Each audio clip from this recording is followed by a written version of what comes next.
The designer looks at the floor plan in front of him and turns pale. He immediately warns his friend not to buy this house, because on the second floor, there's a windowless kids' room, but the room has 2 doors, and there's even a bathroom built inside. This is clearly the layout of a solitary confinement cell. When Jack hears this deduction, he can't help but picture a child locked away inside that room. Not only that, the designer also points out the house has many hidden compartments, obviously meant for doing something sinister. But Jack isn't convinced. Was this really designed by someone specifically to hide bodies? Seeing the deadly serious look on the designer's face, Jack can't laugh anymore. But the truth behind the story is far more terrifying than anything he imagined. Our lead, Jack, is a video blogger who specializes in horror content. Lately his views have hit rock bottom, and he's desperate for a big new topic. His co-worker York is getting married, and he's got his eye on a second-hand house, a standalone 2-story home, only a year old, but priced absurdly cheap. Still, his wife absolutely refuses to buy it, and the reason is bizarre. Between the kitchen and the living room, there's a hidden space completely sealed off by a wall. She can't say exactly what's wrong. It just feels off somehow.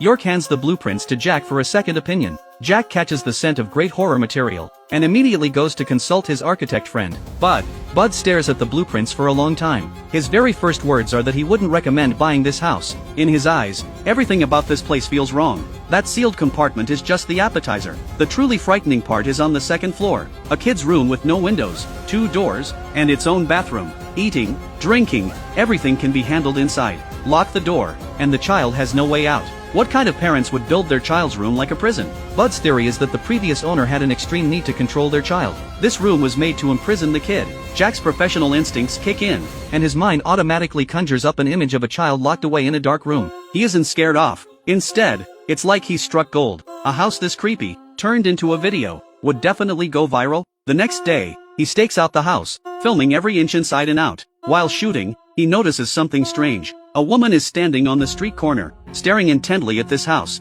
After he finishes filming and leaves, that woman is still frozen in the same spot. The real turning point comes late at night. During editing, Jack overlays the first floor and second floor blueprints, and a chill instantly shoots up his spine. That sealed-off compartment sits precisely, directly beneath the second floor kid's room. He rushes back to Bud's place that same night. After Bud sees it, he can't sit still either. If there's a hidden passage under the kid's room floor, the child could slip into the compartment without anyone knowing, and the other end of that compartment is right up against the wall of the first floor bathroom. Bud grabs a pen and paper and sketches out a diagram. Then he casually spins a scenario that makes your skin crawl. A family of 3 lives here. The couple invites a friend over for dinner. After the meal, the guest goes to take a shower. The wife heads upstairs and taps out a signal on the kid's room wall. The child, receiving the signal, crawls down through the passage into the compartment, feels their way to the bathroom wall, and strikes the defenseless guest. And then, the compartment connects to another passage leading straight to the garage. Load the body into the car, and before dawn, it's all cleaned away.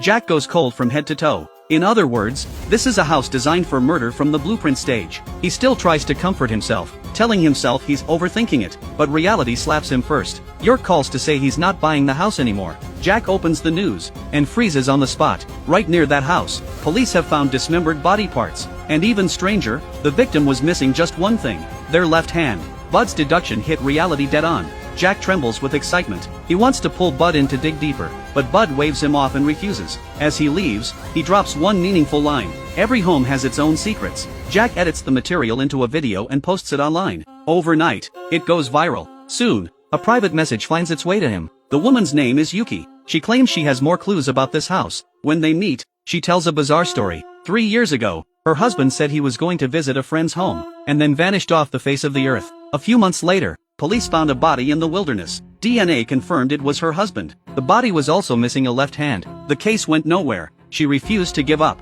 and searched the surrounding area herself. And she really did track down a house. The moment she pulls out the blueprints, Jack's whole body breaks out in goosebumps. This house's layout is almost identical to the one in Tokyo. The same kid's room wrapped in layer after layer. The same strange, inexplicable spaces. The 3 of them quickly compare the 2, and a difference emerges. This house has no garage, but it has an extra triangular room with an interior window. This room blocks light from reaching the living room. It's obviously a wall that was added later. Even more disturbing, directly beneath the kid's room, there's a completely unused space. Bud can only think of one possibility: a basement. With no garage to move bodies, the corpses still need somewhere to go. This basement buried in the belly of the house is a body storage room the designer deliberately set aside. The same design logic: 2 murder houses, 2 dismemberment cases, both missing a left hand. This can no longer be explained away as coincidence. That night, Jack is organizing footage in his studio, when suddenly his computer screen starts flickering without warning. Then the entire room plunges into darkness. Jack's heart lurches,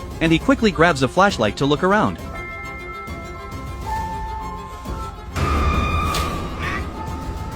Just then, a crazed stranger, a woman, suddenly lunges out of the dark.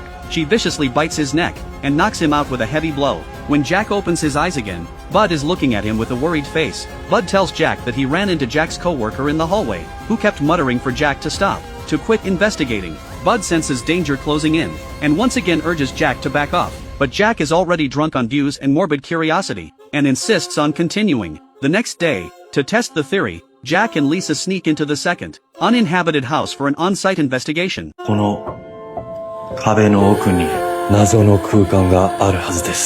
In the weak beam of the flashlight, they reach the second-floor kids' room. Jack is shocked to find the floor covered in scratch marks of varying depth, and even traces of blood left in the cracks. This proves a child once struggled here in agony. Jack follows the marks over to a cabinet in the corner, and forces it aside. Sure enough, beneath it is a pitch-black passage.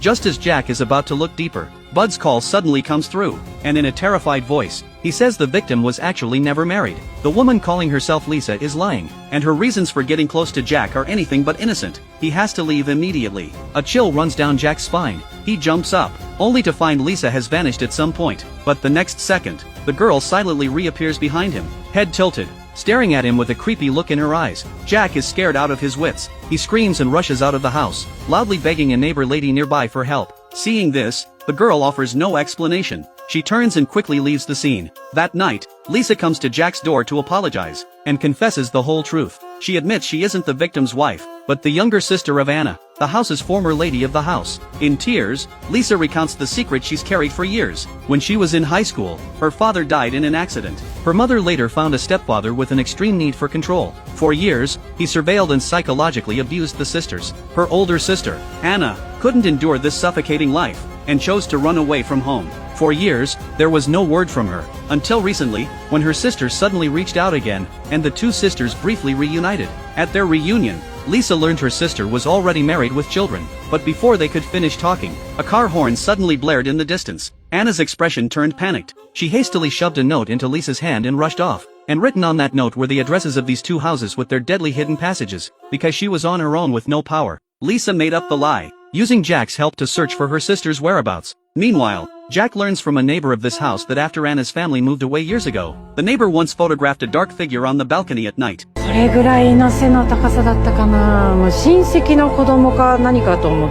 The photo shows the dark figure's face is identical to the crazed woman who attacked Jack. Based on the clues and photos, Bud pieces together a timeline. 4 years ago, Anna's family lived in Kigo County. Because she was pregnant with a second child, they added that triangular room to the living room. 2.5 years ago, the family moved to the house in Tokyo. In the photo, besides the adult woman, there's another child. This means Anna had 2 children, and the recent severed hand murders must be connected to Anna's family. To get to the bottom of all this, they decide to travel to Lisa's hometown to investigate. But when they find Lisa's mother, the mother is evasive the entire time, always dodging the key questions. She even warns Lisa that her father's death back then was no accident, and digging further will only bring down disaster on them. Seeing she can't get any answers, the mother finally hands over a diary her father left behind. But the contents have been deliberately smeared and destroyed. No useful information can be made out of it. But at this point, Jack, chasing views and the truth, decides to personally travel to the remote ancestral home to investigate. Bud, however, having grown suspicious, turns back alone, returning to Lisa's mother's house. Ignoring her attempts to stop him, he forces his way inside, and in the end, in a hidden cabinet, he discovers a terrifying ritual mask and a large quantity of hallucinogenic drugs. It turns out the crazed woman who attacked Jack that night was Lisa's mother. Under Bud's interrogation, the mother finally reveals a family secret buried for over 100 years. Their family is called the Katajira, once a prominent, distinguished clan in the area. But in the Meiji era, the head of the household at the time fell in love with a maid in the house, and got her pregnant. When his lawful wife found out, she was consumed with rage, and tormented the maid endlessly, causing her to miscarry. Before she died, the maid laid down a vicious curse. Every male descendant born into the family would be born missing a left hand. Soon after, the curse came true. The family's descendants died off one after another under bizarre circumstances. The panicked family called in a medium to seek a way to break it. The medium then proposed a bloody ritual called the left hand offering. The family must select a boy of legitimate bloodline, and from birth, imprison him in a place that never sees sunlight. When the boy turns 10, he must kill a stranger with his own hands, and cut off their left hand, to offer to the maid's vengeful spirit. This killing ritual must be carried out for 3 years straight, to bless the family with a healthy male child. To carry on the family line, the clan passed down this inhuman custom generation after generation. Learning the truth, unease slowly rises in Bud's heart. Meanwhile, Jack and Lisa, at the ancestral home, come face to face with the long-missing sister, Anna. But Anna now looks as if she's been brainwashed, her face blank, showing no reaction to her sister's arrival. Also at the table are the family's ruling patriarch, and that stepfather with the extreme need for control. When Lisa questions her, Anna insists, without any emotion, that she's been living at the ancestral home all along, and the grandmother lets out a bone-chilling, eerie cackle. The two decide to stay for now and wait to see what happens. At this point, Bud also rushes over, and reunites with Jack and the others, telling them the truth about the family's curse and the sacrificial ritual. To save Anna and her children, they start searching the ancestral home for clues. Thanks to Bud's sharp instinct for architectural layouts, Jack discovers, behind the ancestral home's Buddhist altar, a secret passage leading underground. Following the dark, damp passage deeper and deeper, the sight before them stuns them. The stone cavern is piled with countless withered human hands the family has collected over the years. At the center of the altar sits the maid's memorial tablet, and beneath it are 2 hands from past offerings. But the third spot is still empty, meaning this year's offering hasn't been completed yet. Then, in a cage deep in the cave, they see a small boy wearing a mask. They guess he's this generation's designated sacrifice, named Momo. Just as Jack tries to document all of this with his camera, the stepfather ambushes him from behind, knocking him out with a wooden club. When they wake again, they find themselves locked in the dungeon alongside Anna and her husband. Facing this dead end, Anna and her husband finally reveal the real reason they built the murder houses. It turns out they were truly in love. Her kind-hearted husband couldn't bear to let his wife carry the curse alone, and resolutely joined this family. The family handed over that imprisoned adopted son, Momo, for them to raise, forcing them to complete the offering. But the couple couldn't bring themselves to make an innocent child into a killing tool, so they took a huge risk and fled the ancestral home with Momo, building those houses with hidden rooms in the city. But the purpose wasn't to kill, it was to hide the child, to escape the family's pursuit. The earlier severed left-hand murder happened because one of their neighbors suddenly died of a heart attack. With no other choice, the couple took the dead man's left hand to satisfy the family. But despite everything the couple tried, the family eventually saw through their lies, dragged the family back to the ancestral home, and used drugs to control them. No sooner has she finished speaking than a group of masked family members storms into the dungeon, and drags everyone to the ritual site. Jack is unluckily chosen to be this year's sacrifice. Bud is also stabbed in the leg amid the chaos. The grandfather forcibly orders Momo to cut off Jack's left hand. Under the relentless pressure of the family, Momo is forced to pick up the axe and walk toward Jack. But Momo, raised with the love and care of Anna and her husband, still has goodness in her heart. In the end, she doesn't strike Jack. Instead, she swings the axe into the ground. The scene instantly descends into chaos. To cover everyone's escape, the husband stays behind to hold off the pursuers. As they flee, the crazed grandmother suddenly chases after them from behind, wielding a chainsaw. But luckily, her eyes are too old and dim, and she gets the chainsaw firmly jammed in a crack in the rock. The group manages to break free. Having barely escaped with their lives, they're blocked at the exit by the stepfather. He raises a gun and aims it at Jack, trying to complete the offering. あんたらそんな馬鹿げたこと本気で信じてんのかよ。俺は奴らと違って欲しいのは金だ。片渕の資産だよ。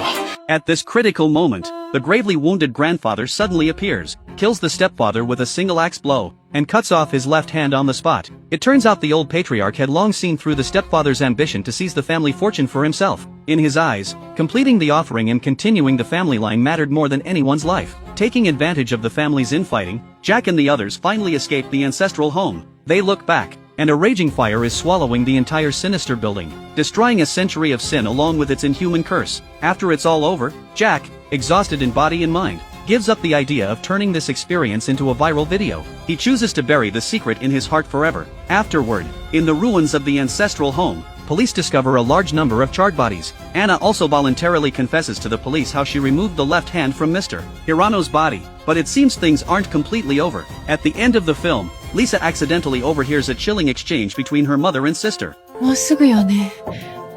今年の左手供養。お母さんがまた何とかしてあげるから。Then the two turn their gaze toward a group of homeless men collecting supplies. This terrifies Lisa so much she doesn't even dare to breathe. Meanwhile, as Bud examines the floor plan of Jack's studio, he discovers, to his horror, that it too hides an extra wall. Jack pulls back a curtain, and finds the wall not only covered in mold, but the cracks crawling with insects. The two press against the wall and listen. And once again, an eerie scratching sound comes from inside. And with that, the film ends. Ghost House is, without a doubt, a truly representative work among Japanese horror films in recent years. It shows us that truly refined fear isn't about cheap jump scares. It's a kind of psychological intrusion that can seep into your real life, making you, in some sudden moment, feel a chill of dread toward the ordinary things you take for granted. After watching this film, you'll instinctively knock on the walls of your own home, take another look at your room's layout, and wonder what's really hidden behind certain things your family members say. That's it for this film. See you next time.